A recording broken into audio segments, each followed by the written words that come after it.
আমাদের সবার জানমাল নিরাপত্তার দায়িত্ব আপনারা নিয়েছেন। যদি সরকারের আইনমন্ত্রী এবং স্বরাষ্ট্রমন্ত্রী এই দায়িত্ব পালন না করতে পারেন, আল্লাহর ওয়াস্তে নিজেরা ক্ষমতা আঁকড়ায় না থেকে পদত্যাগ করেন। ইন্ডিয়ার কাছে আমাদের অনুরোধ, হাদির রক্তের দাগ এখনও শুকিয়ে যায়নি, অতএব আপনি এই খুনিদেরকে ফেরত দিবেন।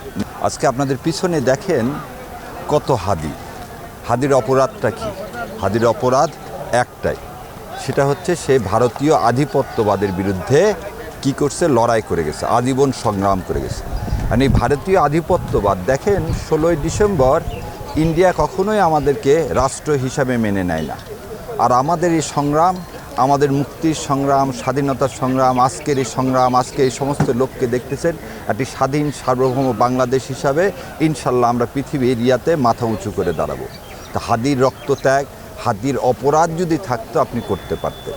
আর একটা জিনিস আপনাদের মধ্যে বলে দিই, যদি শেখ সাহেবের খুনিদেরকে প্রত্যাবর্তন আইনে আপনি ফিরিয়ে আনতে পারেন, ফিরিয়ে দেন, আর অনুপ চেটিয়াকেও যদি আমরা ফিরিয়ে দিতে পারি, তাহলে আপনি কেন যে লোকটার ফাঁসি হলো, যারা অপরাধী আইনের দ্বারা সাব্যস্ত, কোনো এক্সিকিউটিভ অর্ডারের দ্বারা না, আইনের দ্বারা সাব্যস্ত, তাকে আপনি একটা দেশ আমাদের দেশে হস্তান্তর করতেছেন না?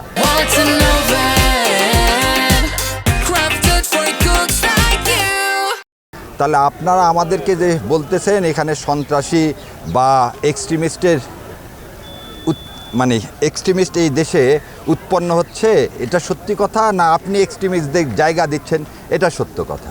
সো ইন্ডিয়ার কাছে আমাদের অনুরোধ, হাদির রক্তের দাগ এখনও শুকিয়ে যায়নি, অতএব আপনি এই খুনিদেরকে ফেরত দিবেন। না হলে এই রাষ্ট্রীয়ভাবে টেররিস্টদেরকে আপনি ইন্ডিয়া যে জায়গা দিচ্ছেন, এই জন্য একদিন ইন্ডিয়াকে কিন্তু এই টেররিস্টদেরকে জায়গা দেওয়ার জন্য দায়ী করা হবে। এবং ইন্ডিয়ার বধূদয় হোক, ইন্ডিয়ার সাথে আমাদের ইন্ডিয়ার মানুষের সাথে আমাদের কোনো দুশ্মনী নাই। আমাদের দুশ্মনী যারা আমাদের দেশকে কলোনি করতে চায় তাদের জন্য। সো আল্লাহ হাদিকে জান্নাতুল ফেরদৌস নসিব করুক। আমাদের সবাইকে হাদির এই রক্তের ধারাবাহিকতায় বাংলাদেশে আমরা যে আন্দোলন শুরু করেছি, সে আন্দোলন সফল সার্থক করুক। আর এই সরকার, এই নতুজানু সরকার, এই সরকারের আর কবে বধূদয় হবে? আর কত রক্তের বিনিময়ে এই সরকারের বধূদয় হবে? আমাদের সবার জানমাল নিরাপত্তার দায়িত্ব আপনারা নিয়েছেন। যদি সরকারের আইনমন্ত্রী এবং স্বরাষ্ট্রমন্ত্রী এই দায়িত্ব পালন না করতে পারেন, আল্লাহর ওয়াস্তে নিজেরা ক্ষমতা আঁকড়ায় না থেকে পদত্যাগ করেন। আল্লাহ হাফেজ। আসসালামু আলাইকুম রহমতুল্লাহ বরকাতুহু।